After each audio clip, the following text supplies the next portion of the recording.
By the 1820s, when Brazil became independent, the internal waterways of Recôncavo in Bahia were one of the richest areas in the world. African slaves produced vast quantities of sugar and tobacco that were shipped throughout the whole world. The capital of the interior, Cachoeira, meaning waterfall, was a splendid city. Now all of that is gone. Today, the Afro-Brazilian population that stayed behind cultivates its complex cultural heritage against a background of ruins.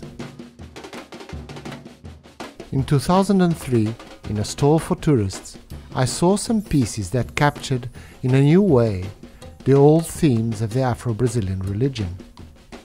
When I asked who produced these pieces, I was taken next door to the basement of an old, now roofless mansion.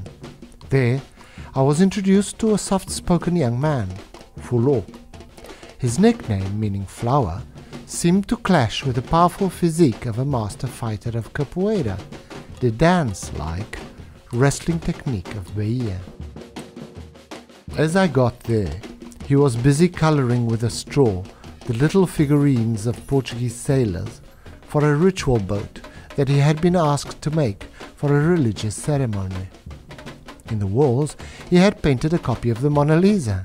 He finds Leonardo's drawings of muscular men and women a major source of inspiration. But the pièce de résistance was a representation of Charlie Chaplin and the Kid, from the film with that name, a piece where the courage of kindness wins over brute force. Placed between the mythical representation of Brazil's natives, the caboclo, and of Hulk, the superhero, between the African goddess Oshun and Wonder Woman, Fulô's soft singing voice contrasted with his muscular torso. In his workshop, we were immersed in a universe where the unleashing of violence was dominated by the tender eyes of Charlie. I asked, "And why did you decide to use comic books?" He replied, when I was a kid, I used to read comic books so as not to go around the streets doing stupid things. So..."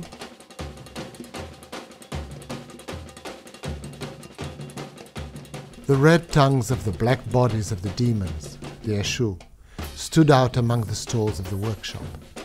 Highly sexualized, a drinker of rum and an inveterate smoker of cigars, Eshu is the ambassador of the divinities, the intermediary of the desires of humans, a demon gatekeeper, king of the crossroads, an ambiguous amalgam of energy that may serve the purposes of good as well as of evil.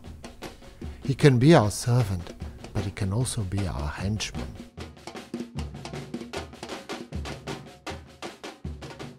Fulô is son, grandson and great-grandson of producers of the simple earthen Eshu that are used in the Afro-Brazilian religious ceremonies, with the burning amber in the gaping red mouths.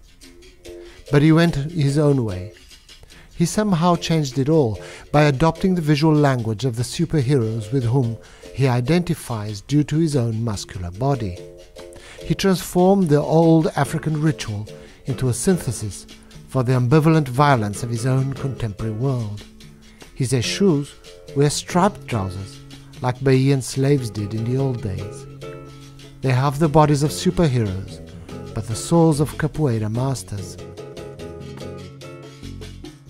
Fulô's dreams are dark and eerie, like the underground cathedrals of Hulk's scenarios, where powerful ambivalent forces threaten to brutalize the fracos, the powerless, represented by little blonde girls as in Hulk's stories, or by Chaplin's orphan. His workshop was in front of the monumental old prison of Cachoeira, the symbol par excellence of the liberation of Brazil and of its slaves. This is a dark, stony space that is entirely occupied today by large statues of caboclos and of gagged slaves, the ambivalent representatives of Brazil's unique mixture of forces.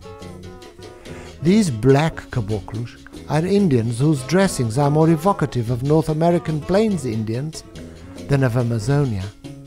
They symbolize the bearing of black feet in Brazilian soil. His name is Florisvaldo Ribeiro Santos, and flor de barro, meaning clay flower, is his artistic signature.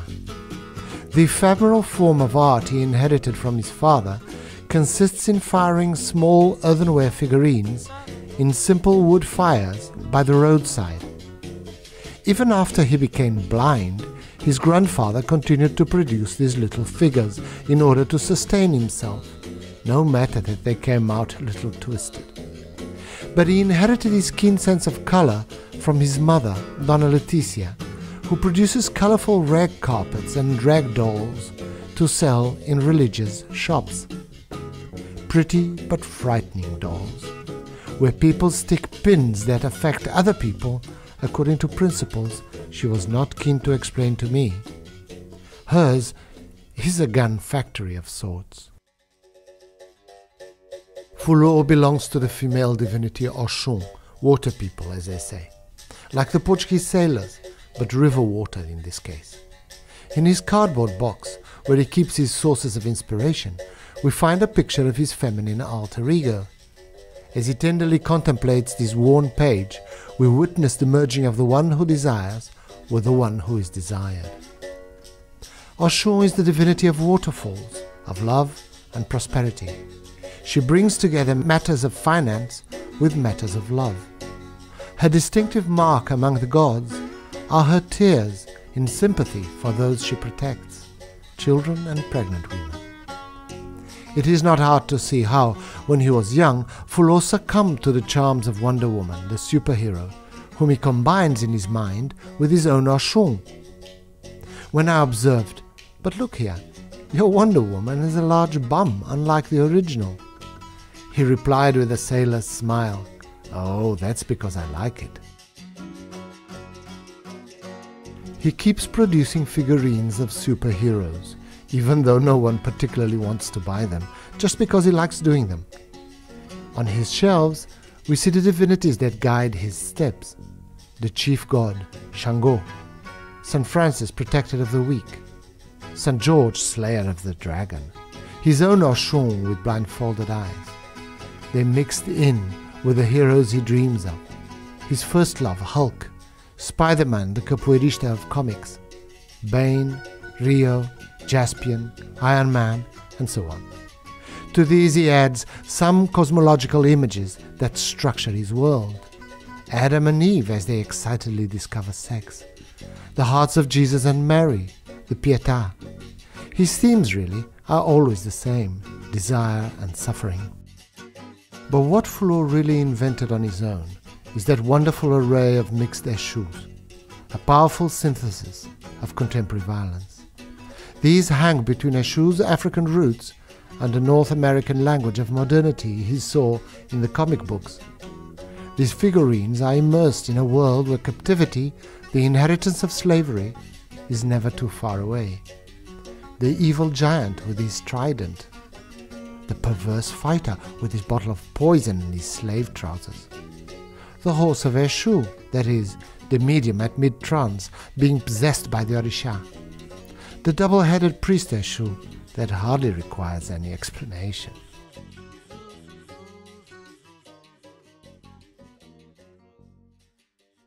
The 15th of August is the day of the Ascension of Our Lady, and is also Cachoeira's main feast day.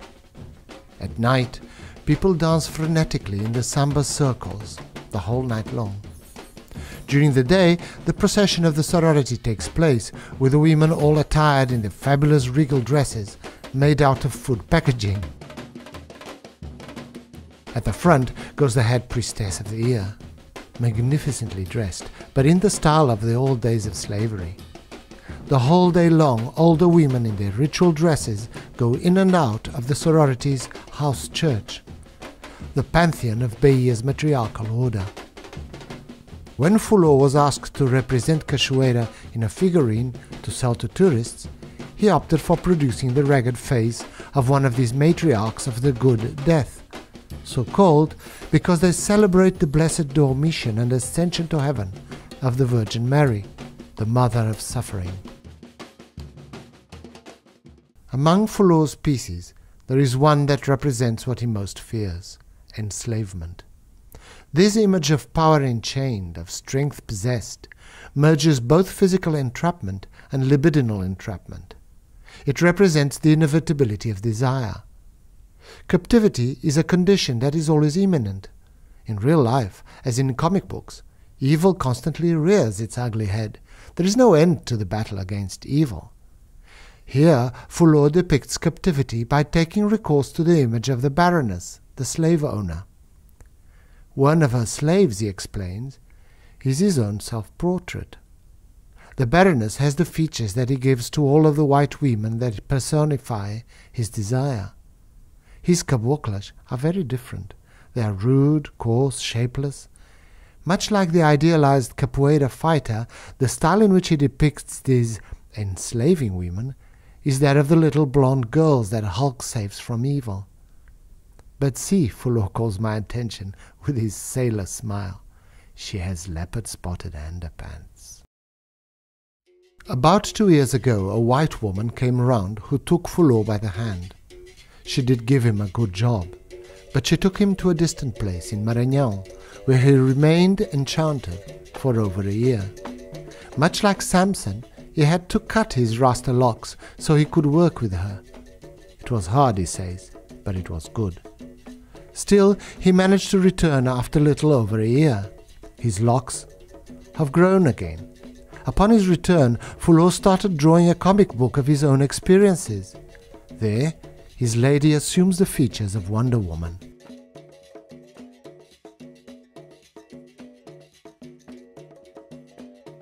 Desire and suffering are, after all, part of the same dynamic, one producing the other. The strength of man, like the strength of a shoe, is blind. It can work for good or for evil. People have to struggle to do good. They have to fight against captivity. The fact is that the wrestling style the slaves brought from Africa, Capoeira, at which Fulô is a master, is nothing but a technique for controlling violence. In a world dominated by desire, one is always at the gates of captivity, either through one's own will or for lack of strength to resist. Now that the ruined mansion of his old workshop has been transformed into a new hotel for tourists, Fulô lives with his mother and his brother in a house right at the top of the slope behind the old prison, overlooking Cachoeira and the river Paraguaçu, where his water people, his Oxum, dwells. He works in a bright red room to the loud sound of Laura Pausini's orgasmic music, his favorite, he explains.